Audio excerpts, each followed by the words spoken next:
ಅದೇನೋ ಒಳ್ಳೇದಕ್ಕೆ ಆಗಿದೆ. ಮುಂದೇನು ಮಾಡಬೇಕು ಅಂತ ಯೋಚನೆ ಮಾಡಬೇಕು ಅಷ್ಟೇ. ಸಿಕ್ಕಾಕೊಂಡ್ರೆ ಸಿಕ್ಕಾಕೊಳ್ಳೋಕ್ಕೆ ನಾನು ಕುರಿಯಲ್ಲ ಮಾಮ್. ನನ್ನನ್ನು ಎದುರ್ಸಕ್ಕೆ ಬಂದವ್ರ ಪಾಲಿಗೆ ಕ್ರೂರಿ ನಾನು.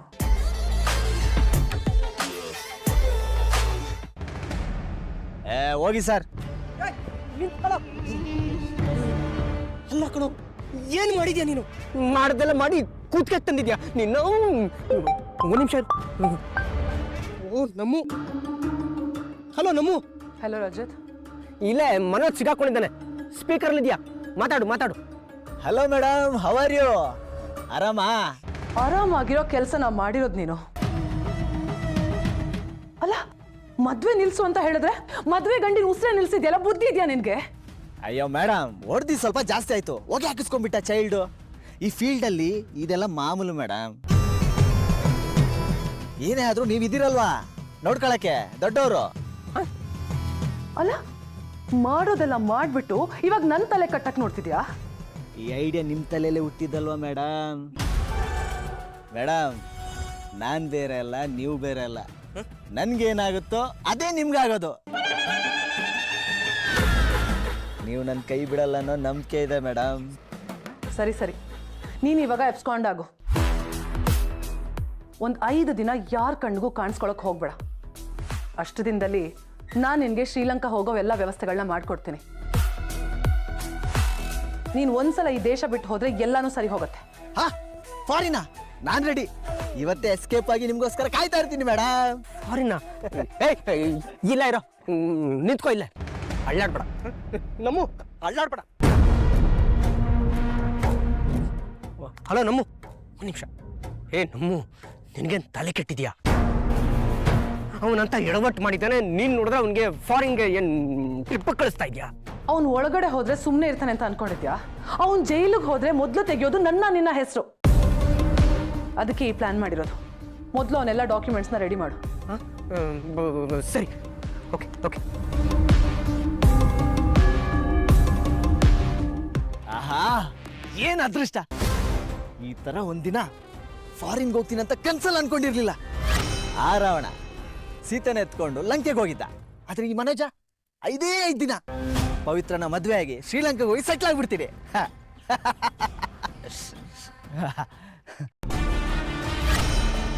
ಟೈಮ್ ಕಡಿಮೆ ಇದೆ. ನಾನೇ ಹೋಗಿ ಪವಿತ್ರನ ಮದುವೆ ಆಗ್ತೀನಿ ಅಂತ ಹೇಳಿದ್ರೆ ಯಾರು ಕೇಳಲ್ಲ. ಬೇರೆಯವ್ರ ಹತ್ರ ಹೇಳಿಸ್ಬೇಕು. ಅವರಾಗೆ ಮುಂದೆ ಬಂದು ಪವಿತ್ರನ ಮದುವೆ ಮಾಡ್ಕೊಂತ ಹೇಳ್ಬೇಕು. ಮಾಡ್ತೀನಿ ಮನೋಜ. ಇದು ನಿನ್ನ ಟೈಮು, ಚಿಂತೆ ಬಿಡಾಯ್ಸು.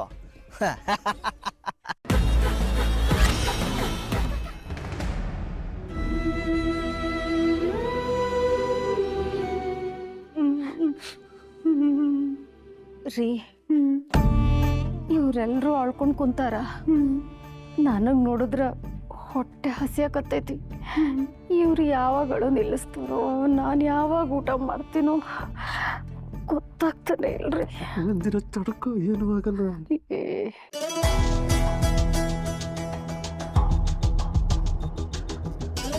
ಇನ್ನೂ ಎಷ್ಟು ದಿನ ಅಂತ ಎಲ್ಲರೂ ಹೀಗೆ ಕೂತ್ಕೊಂಡಿರ್ತೀರಾ? ನನಗೆ ಗೊತ್ತಿದೆ, ನಿಮ್ಮೆಲ್ರಿಗೂ ತಡ್ಕೊಳಕ್ ಆಗದೆ ಇರೋಷ್ಟು ದುಃಖ ಆಗಿದೆ. ಅದರಿಂದ ಆಚೆ ಬರೋದು ತುಂಬಾ ಕಷ್ಟ ಅಂತ. ಬಟ್ ನಿಮ್ಮಷ್ಟೇ ನೋವು ನನಗೂ ಇದೆ. ಹೆಜ್ಜೆಗೂ ತಿಲಕ್ ನಗು, ಅವನ ತಮಾಷೆ, ಅವನೆಲ್ರ ಜೊತೆಗೆ ಓಡಾಡ್ತಿದ್ದನ್ನ ನೆನೆಸ್ಕೊಂಡ್ರೆ ತುಂಬಾ ಕಷ್ಟ ಆಗತ್ತೆ. ಹಾಗಂತ ತಿಲಕ್ನ ನಮ್ಗೆ ಯಾರಿಗೂ ಮರೆಯೋಕ್ಕೆ ಸಾಧ್ಯನೇ ಇಲ್ಲ. ಬಟ್ ಅವನ ನೆನಪಲ್ಲೇ ಎಲ್ಲರೂ ಹೀಗೆ ಉಪವಾಸ ಕೂತ್ಕೊಳ್ಳೋದು ಎಷ್ಟು ಸರಿ ಹೇಳಿ? ತಾತ, ನೀವು ಮನೆ ಹಿರಿಯರು, ನೀವೆಲ್ರಿಗೂ ಧೈರ್ಯ ಹೇಳಬೇಕು. ಬಟ್ ನೀವೇ ಹೀಗೆ ಮಾಡಿದ್ರೆ ಹೇಗೆ ಹೇಳಿ? ನಿನ್ನೆಯಿಂದ ಯಾರು ಒಂದು ಊಟ ಕೂಡ ಮಾಡಿಲ್ಲ. ಅಲ್ಲ, ಮನಸ್ಸಿಗಾಗಿದ್ದ ನೋವಿಗೆ ಬಾಡಿಗೆ ಶಿಕ್ಷೆ ಕೊಡೋದು ಎಷ್ಟು ಸರಿ ಹೇಳಿ? ಮಾವ, ನಾನೇ ನನ್ನ ಕೈಯಾರೆ ಎಲ್ರಿಗೂ ಅಡುಗೆ ಮಾಡಿದ್ದೀನಿ. ದಯವಿಟ್ಟು ಎಲ್ಲರೂ ಊಟ ಮಾಡಿ. ಬೇಡಮ್ಮ, ನನಗೆ ಊಟ ಮಾಡಬೇಕು ಅಂತ ಅನ್ನಿಸ್ತಾ ಇಲ್ಲ. ಹಾಗೆ ಹೇಳಿದ್ರೆ ಹೇಗೆ ಮಾವ? ಇಲ್ಲ, ನೀವೆಲ್ಲರೂ ಊಟ ಮಾಡಲೇಬೇಕು. ಅತ್ತೆ ಬಂದೇರಿ.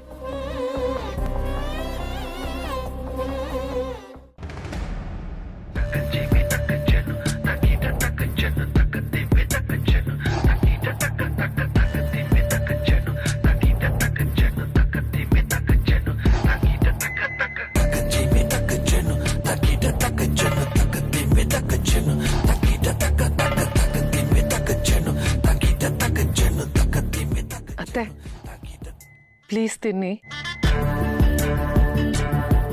ಹಾಗೆ ಹೇಳ್ಬಿಡಿ ಅತ್ತೆ, ಪ್ಲೀಸ್ ನನಗೋಸ್ಕರ ತಿನ್ನಿ. ನೀವೆಲ್ಲ ಹೀಗೆ ಹಸ್ಕೊಂಡಿರೋದನ್ನ ನನ್ನ ಕೈಯಲ್ಲಿ ನೋಡೋಕ್ಕಾಗಲ್ಲ ಅತ್ತೆ.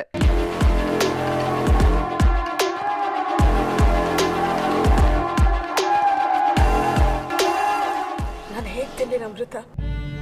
ನನ್ನ ಮಗ 2 ದಿನದಿಂದ ಊಟ ಮಾಡಿಲ್ಲ. ಅವನು ಯಾವಾಗಲೂ ನಗ್ನಗ್ತಾ ಖುಷಿಯಾಗಿದ್ದವನು.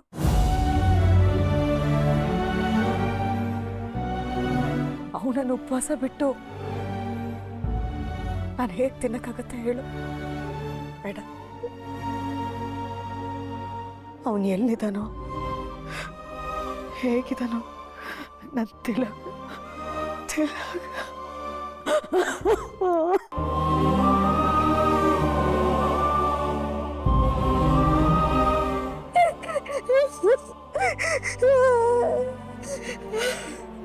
ಅತ್ತೆ ಪ್ಲೀಸ್.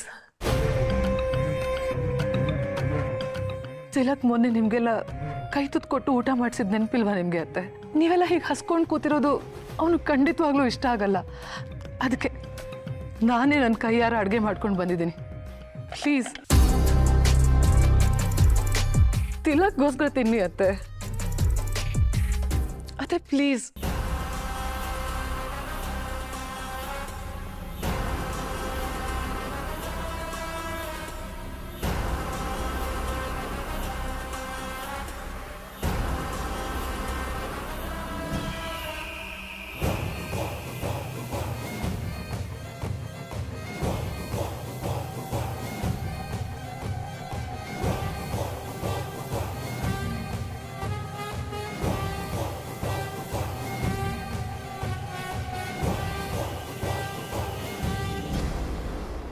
ಟೈಮು ಎಲ್ರನ್ನ ಬದಲಾಯಿಸ್ತದೆ ಅಂತ ಕೇಳಿದೆ. ಇವತ್ತು ನಿನ್ನ ನೋಡಿದ್ರೆ ನಿಜ ಅನಿಸ್ತಿದೆ ಮಗಳೇ. ಮನೆ ಸ್ಮಶಾನವಾಗಿರುವಾಗ ರೆಸ್ಪಾನ್ಸಿಬಿಲಿಟಿ ತಗೊಂಡು ಕೇರ್ ಮಾಡ್ತಾ ಇದೀಯಾ. ನಿಜಕ್ಕೂ ನಿನ್ನನ್ನು ನೋಡಿ ಖುಷಿ ಆಗ್ತಾ ಇದೆ. ಯಾಕೆ ಹೀಗೆಲ್ಲ ಹೇಳ್ತಾ ಇದ್ದೀರಿ ತಾತ? ಇದು ನನ್ನ ರೆಸ್ಪಾನ್ಸಿಬಿಲಿಟಿ ಅಲ್ವಾ? ನೀವೆಲ್ಲರೂ ನನ್ನ ಫ್ಯಾಮಿಲಿ ಅಲ್ವಾ?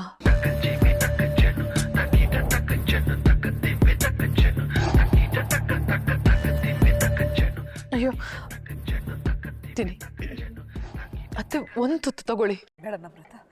ಇನ್ನೊಂದು ತುತ್ತು ತಗೊಳ್ಳಿ. ತಿನ್ನು ತಿನ್ನು, ಹೊಟ್ಟೆ ತುಂಬ ತಿನ್ನು. ನಿನ್ನ ಹೊಟ್ಟೆ ಒಳಗಡೆ ಎಂಥ ಬೆಂಕಿ ಹೊತ್ಕೊಂಡು ಉರಿತಿದೆ ಅಂತ ನನಗೆ ಗೊತ್ತು. ಅದ್ರಲ್ಲಿ ನನಗೆ ಬೇಕಾಗಿರೋದನ್ನ ಬೇಯಿಸ್ಕೊಳ್ಳೋದು ಹೇಗೆ ಅಂತಲೂ ನನಗೆ ಗೊತ್ತು. ಅಡುಗೆ ರೆಡಿ ಇದೆ, ದಯವಿಟ್ಟು ಎಲ್ಲರೂ ಊಟ ಮಾಡಿ. ಲೇಖಾ, ಎಲ್ರಿಗೂ ಹೋಗಿ ಬಡಿಸಿ ಅಲ್ವಾ?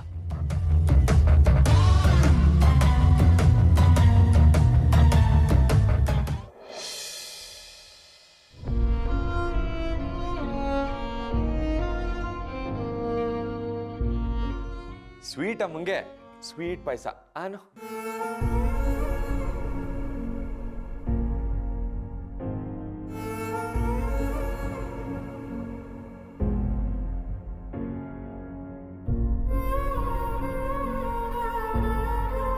ರಾಧಿಕಾ, ತಿಲಕ್ನ ನೀನು ಎಷ್ಟೊಂದು ಹಚ್ಕೊಂಡಿದ್ದೆ ಅಂತ ನನಗೆ ಚೆನ್ನಾಗಿ ಗೊತ್ತು. ಏನು ಮಾಡೋದು? ಪ್ಲೀಸ್ ಸಮಾಧಾನ ಮಾಡ್ಕೊ.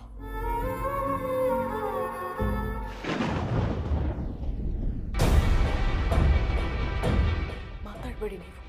ರಾಧಿಕಾ, ಮಾತಾಡ್ಬೇಡಿ ಅಂದೆ.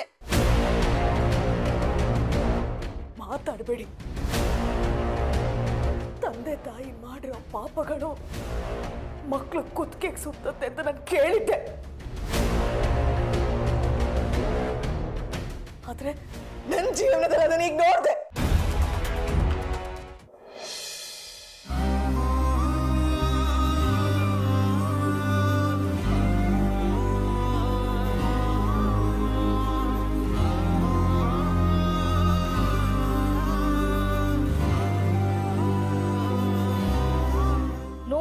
ಕುಳಿತುಕೊಂಡಿದ್ದಾಳೆ. ಅಯ್ಯೋ ಇವಳು ದೃಷ್ಟಿ ಬಿದ್ರೆ ಅಷ್ಟೇ ನಮ್ಮ ಕತೆ. ಯಾಕೆ ಹಂಗಂತೀಯಾ? ಇನ್ನೇನೆ ಮತ್ತೆ, ಮೊದಲಿಗೆ ಅಮ್ಮನ್ ತಿನ್ಕೊಂಡ್ಲು, ಆಮೇಲೆ ಮದ್ವೆ ಆಗ ಹುಡುಗನ್ನು ನುಂಕೊಂಡ್ಬಿಟ್ಲು. ಇವಳು ದೃಷ್ಟಿ ಬಿದ್ರೆ ನಾವು ಕೈಲಾಸ ಸೇರ್ಕೋಬೇಕಾಗುತ್ತೆ. ಅಯ್ಯೋ ಹೌದೇನೆ, ನಡಿ ಮತ್ತೆ ಈ ಅಪ್ಶಕನ ನಮ್ಮ ಮೈಗೆ ಅನ್ಸ್ಕೊಳ್ಳೋದು ಬೇಡ. ಯಾಕಂటే ಹಿಂಗೆಲ್ಲ ಮಾತಾಡ್ತಾ ಇದ್ದೀರಾ? ಸಾಧ್ಯ ಆದ್ರೆ ನೋವಲ್ಲಿರೋರ್ಗೆ ಸಮಾಧಾನ ಮಾಡ್ಬೇಕು, ಇಲ್ಲ ಅಂದ್ರೆ ಬಾಯಿ ಮುಚ್ಕೊಂಡಿರ್ಬೇಕು. ಇಲ್ಲದೆ ಇರೋದನ್ನ ಮಾತಾಡಿ ಅವ್ರ ಮನ್ಸ್ ಯಾಕೆ ನೋಯಿಸ್ಬೇಕು? ಅಯ್ಯೋ ಸುಮ್ನಿರೆ, ಜಗತ್ಗೆ ಗೊತ್ತಿದೆ ಇವಳು ಹಣೆ ಬರ. ನೀನು ಇನ್ನು ಮದ್ವೆ ಆಗ್ದಿರಾ ಹುಡುಗಿ, ಅವಳ ಪಕ್ಕ ಕೂತು ಕೂತು ಅವಳ ಗ್ರಾಚಾರ ನಿನ್ಗೂ ಅಂಟ್ಕೊಂಡದು. ಮೊದ್ಲು ಮನೆಗೆ ಹೋಗು. ಅಲ್ಲ ಕಣಕ್ಕ, ಮತ್ತೆ ಈ ಪವಿತ್ರನ್ ಇನ್ಯಾರು ಮದ್ವೆ ಆಗ್ತಾರೆ? ಇನ್ಯಾರು ಮದ್ವೆ ಆಯ್ತಾರೆ? ಕೆರೆನೋ ಬಾವಿನ ನೋಡ್ಕೋಬೇಕಾಗುತ್ತೆ ಅಷ್ಟೇ.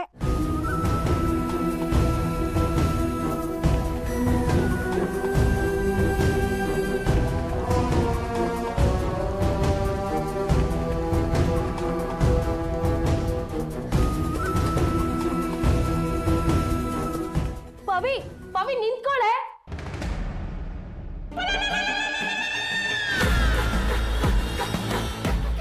ಪರವಾಗಿಲ್ಲ ಕಣ್ರಮ್ಮಿ, 100 ರೂಪಾಯಿ ಕೊಟ್ಟರೆ 500 ರೂಪಾಯಿ ಆ್ಯಕ್ಟಿಂಗ್ ಮಾಡ್ತೀರಾ. ಸೂಪರ್. ಇನ್ನೂ ಜಾಸ್ತಿ ಮಾಡಬೇಕು. ಏನೋ ನಿಮ್ಮ ಮಾತನ್ನ ಕೇಳಿಬಿಟ್ಟು ಪವಿನೇ ಬಂದು ಪ್ಲೀಸ್ ನನ್ನ ಮದುವೆ ಆಗು, ಪ್ಲೀಸ್ ನನ್ನ ಮದುವೆ ಆಗು ಅಂತ ಕೇಳ್ಕೋಬೇಕು. ಬಿಡಣ್ಣ, ಇನ್ನು ನಮ್ಗೆ ಹೇಳಿದ್ಯಲ್ಲ ಅವಳ ಕತೆ ಮುಗೀತು. ಹಿಂದೆ ಮುಂದೆ ಬಿಡದೆ ಜೀವ ತಿಂದು ಬಿಡ್ತೀವಿ.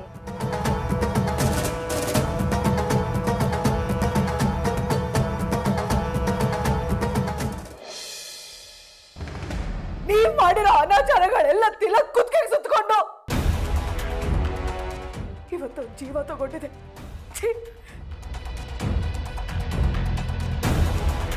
ನಾಚಿಕೆ ಆಗ್ಬೇಕು ನಿಮಗೆ.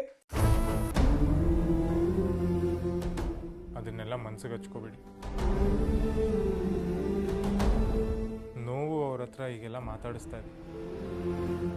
ಇರ್ಲಿ ಬಿಡುತ್ತೆ, ನನಗೇನು ಅವ್ರ ಬಗ್ಗೆ ಕೋಪ ಇಲ್ಲ. ಇಂಥ ಸಮಯದಲ್ಲಿ ಒಬ್ರಿಗೊಬ್ಬರು ಆಸರೆ ಆಗಿರ್ಬೇಕಲ್ವಾ.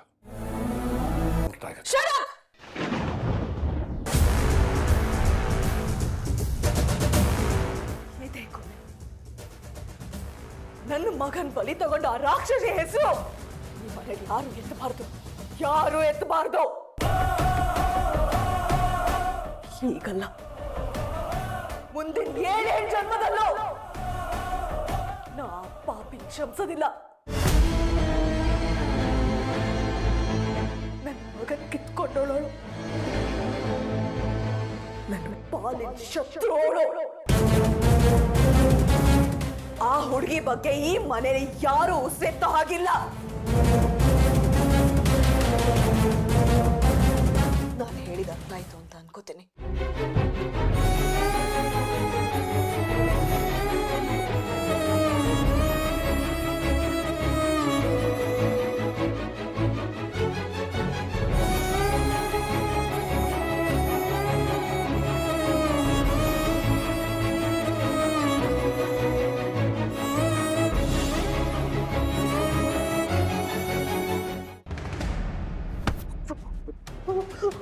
ನಮೋ ನಮೋ ನಮೋ ಪೊಲೀಸ್ ಬಂದಿದ್ದಾರೆ. ಎವಿಡೆನ್ಸ್ ಸಿಕ್ತು ಅನ್ಸುತ್ತೆ. ಇನ್ನೂ ಸಿಗಾಕೋತೀವಿ, ಜೈಲ್ ಸೇರಿಸ್ತಾರೆ, ಕೊಳ ತೋರಿಸ್ತಾರೆ. ಅಯ್ಯೋ, ಕಾಮ್ ಡೌನ್ ರಜತ್, ಯಾಕೆ ಹೀಗಾಡ್ತಿದ್ಯಾ? ಅಲ್ಲ, ನೀನೇ ಏನೇನೋ ಇಮ್ಯಾಜಿನ್ ಮಾಡ್ಕೊಂಡು ಹೀಗಾಡ್ತಿದ್ಯಲ್ಲ. ನಡಿ, ಅದು ಏನಾಗಿದೆ ಅಂತ ನೋಡೋಣ ಬಾ.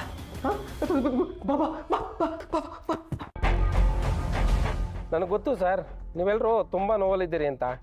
ಇಂಥ ಸಮಯದಲ್ಲಿ ತೊಂದರೆ ಕೊಡೋದು ಸರಿಯಲ್ಲ. ಆದರೆ ನಮ್ಮ ಡ್ಯೂಟಿ ನಾವು ಮಾಡಬೇಕಲ್ವಾ?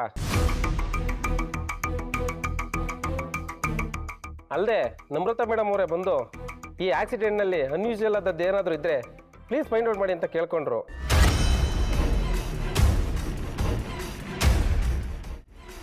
ಏನು ಏನು ಹೇಳ್ತಿದ್ದಾರೆ ಇವರು? ನೀನು ಬರಕ್ಕೆ ಹೇಳಿದೆ ಇವ್ರನ್ನ? ನೋಡಿ ಇನ್ಸ್ಪೆಕ್ಟರ್, ಆ ಥರ ಎಲ್ಲ ಏನೂ ಇಲ್ಲ. ಇನ್ಫ್ಯಾಕ್ಟ್ ನೀವು ಯಾಕೆ ಹೀಗೆಲ್ಲ ಮಾತಾಡ್ತಾ ಇದ್ದೀರಾ ನನಗೆ ಅರ್ಥ ಆಗ್ತಾ ಇಲ್ಲ. ಇನ್ಸ್ಪೆಕ್ಟರ್, ನಾನು ನಿಮಗೆ ಹೇಳಿದ್ದು ಇದು ಆಕ್ಸಿಡೆಂಟಾ ಅಥವಾ ಇದ್ರ ಹಿಂದೆ ಯಾರ್ದಾದ್ರೂ ಕೈವಾಡ ಇದೆಯಾ ಅಂತ ಚೆಕ್ ಮಾಡಿ ಅಂತ. ಅಲ್ಲ, ನೀವು ಅದನ್ನ ಫೈಂಡ್ ಔಟ್ ಮಾಡೋದು ಬಿಟ್ಟು ಇಲ್ಲಿ ನಮ್ಮ ಮನೆಗೆ ಬಂದು ಈ ಥರ ತೊಂದರೆ ಕೊಡ್ತಾ ಇದ್ದೀರಲ್ಲ. ಅಲ್ಲ, ಇವರೆಲ್ಲರೂ ಪರಿಸ್ಥಿತಿ ನೋಡಿದ್ರೆ ನಿಮ್ಮ ಎನ್ಕ್ವೈರಿಗೆ ಇವ್ರು ರೆಡಿ ಇದ್ದಾರೆ ಅಂತ ನಿಮ್ಗೆ ಅನ್ಸುತ್ತಾ? ಸಾವಿನ ಮನೆಗೆ ಬಂದು ದಯವಿಟ್ಟು ಈ ಥರ ತೊಂದರೆ ಕೊಡಬೇಡಿ. ನಮಗೆ ಇದ್ರ ಬಗ್ಗೆ ಯಾವಾಗ ಮಾತಾಡಬೇಕು ಅನ್ಸುತ್ತೋ ನಾವೇ ಬಂದು ಮಾತಾಡ್ತೀವಿ. So please. Sorry madam, sorry sir, ನಾವೇನು ಬರ್ತೀವಿ.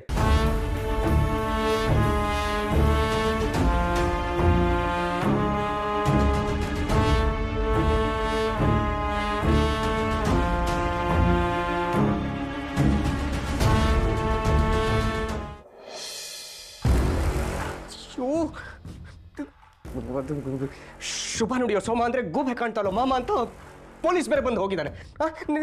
ನಿನಗೇನಾಗಿದೆ ನಮ್ಮ ರಸ್ತೆಲಿ ಹೋಗೋ ಮಾರಿನ ಮನೆ ಕೇಳ್ಕೊಂಡ್ ಬರ್ತಾರ ಅಲ್ಲ, ನೀನೇ ಹೋಗಿ ಪೊಲೀಸ್ ಕಂಪ್ಲೇಂಟ್ ಕೊಟ್ಟಿದ್ಯಲ್ಲ. ಏನಾಗಿದೆ ನಮೃತ? ನಿನ್ ತಲೆ ಕೆಟ್ಟು ಹೋಗಿದೆ. ತಲೆ ಕೆಟ್ಟಿರೋದಲ್ಲ ರಜತ್, ತಲೆ ಓಡಿಸಿರೋದು. ಇವಾಗ ಮನೆಯಲ್ಲಿ ಎಲ್ಲರೂ ದುಃಖದಲ್ಲಿದ್ದಾರೆ. ಯಾರಿಗೂ ಯಾವುದೇ ವಿಚಾರ ಇವಾಗ ತಲೆಗೆ ಬರಲ್ಲ. ಬಟ್ ನಾಳೆ ಆ ದುಃಖ ಕಡಿಮೆ ಆದ್ಮೇಲೆ ತಿಲಕ್ ಹೇಗೆ ಆಕ್ಸಿಡೆಂಟ್ ಆಯ್ತು ಅನ್ನೋ ಕ್ವಶನ್ ತಲೆಗೆ ಬಂದ್ರೆ ಏನ್ ಮಾಡೋದು? ಅದಕ್ಕೆ ಇದು ಇಂಟೆನ್ಷನಲ್ ಮರ್ಡರ್ ಅಂತ ಗೊತ್ತಾಗೋದಕ್ಕಿಂತ ಮುಂಚೆ ಇಟ್ಸ್ ಜಸ್ಟ್ ಅನ್ ಆಕ್ಸಿಡೆಂಟ್ ಅಂತ ನಾವೇ ಪ್ರೂವ್ ಮಾಡಬೇಕು. ಅದಕ್ಕೆ ನಾನೇ ಪೊಲೀಸ್ನ ಮನೆಗೆ ಬರೋದಕ್ಕೆ ಹೇಳಿದೆ. ನಾಳೆ ಮನೆಯವ್ರಿಗೆ ಯಾರಿಗಾರು ಡೌಟ್ ಬಂದರೂ ನನ್ನ ಮೇಲೆ ಆ ಡೌಟ್ ಬರಲ್ಲ. ನಮ್ಮ ಸಬಾಷ್, ಏನ್ ತಲೆ ನಿಂದು! ಆ ಬ್ರೈನ್ನ ನೀನು ಇಲ್ಲಿರ್ಬಾರ್ದಿತ್ತು, ಎಲ್ಲೋ ಇರ್ಬೇಕಾಗಿತ್ತು. ನಾನು ಇಲ್ಲೇ ಇದ್ದು ಅದೇನು ಸಾಧಿಸ್ಬೇಕು ಅದನ್ನ ಸಾಧಿಸ್ತೀನಿ ರಜತ್. ಅದಿರ್ಲಿ, ಮನೋಜ್ನ ಶ್ರೀಲಂಕಾ ಕಳಿಸೋ ಎಲ್ಲ ವ್ಯವಸ್ಥೆ ಆಯ್ತಾ? ಎಲ್ಲ ಆಗಿದೆ, ಯು ಡೋಂಟ್ ವರಿ. ಅವ್ನ passport, on arrival, everything is ready. ಇನ್ನು 2 ದಿನದಲ್ಲಿ ಅವ್ನು ಹೊರಡ್ಬೋದು. ಅಂದಹಾಗೆ ನಿನ್ನ ಜೊತೆ ಫೋನಲ್ಲಿ ಮಾತಾಡ್ಬೇಕಾದ್ರೆ ಮನೋಜ್ ಏನೋ ಗುಣುಕ್ತಾ ಇದ್ದ. ಐ ಥಿಂಕ್ ಪವಿತ್ರನ ಮದುವೆ ಮಾಡ್ಕೊಂಡೆ ಅವ್ನು ಶ್ರೀಲಂಕಾಗೆ ಹೋಗೋ ಪ್ಲಾನ್ ಇದೆ ಅನ್ಸುತ್ತೆ. That's so good. ಹಾಗೇನಾದರೂ ಆದರೆ ಇನ್ನೂ ಸೂಪರೇ. ಆ ಮನೋಜ್ ಜೊತೆ ಪವಿತ್ರನು ತೊಲಗಿದ್ರೆ ನನ್ನ ದೇವ್ ಮಧ್ಯ ಬರೋದಕ್ಕೆ ಯಾರೂ ಇರಲ್ಲ. ಏಯ್, ಒನ್ ಮೋರ್ ಥಿಂಗ್. ದೇವ್ ಪವಿತ್ರ ಮನೆಗೆ ಹೋಗಿದ್ದಂತೆ ಮನೋಜ್ ಹೇಳ್ತಾ ಇದ್ದ.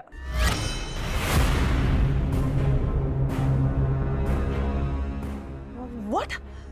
ದೇವ್ ಪವಿತ್ರ ಮನೆಗೆ ಹೋಗಿದ್ನಾ? ಯಾಕೆ? ಅದೆಲ್ಲ ನನಗೆ ಗೊತ್ತಿಲ್ಲ, ಹೋಗಿದ್ದಂತೂ ನಿಜ. ಅಲ್ಲ, ಏನ್ ನಡೀತಾ ಇದೆ? ದೇವ್ ಪವಿತ್ರ ಹತ್ರ ಹೋಗಿ ಅದು ಏನ್ ಮಾತಾಡಿರ್ಬೋದು? I don't know.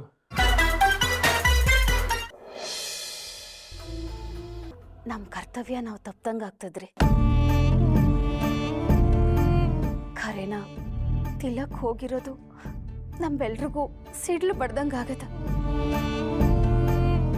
ಆದ್ರ ಸಮಯ ಅನ್ನೋದು ಕಾಯಂಗಿಲ್ಲ ನೋಡ್ರಿ. ಮುಂದೇನು ಮಾಡಬೇಕು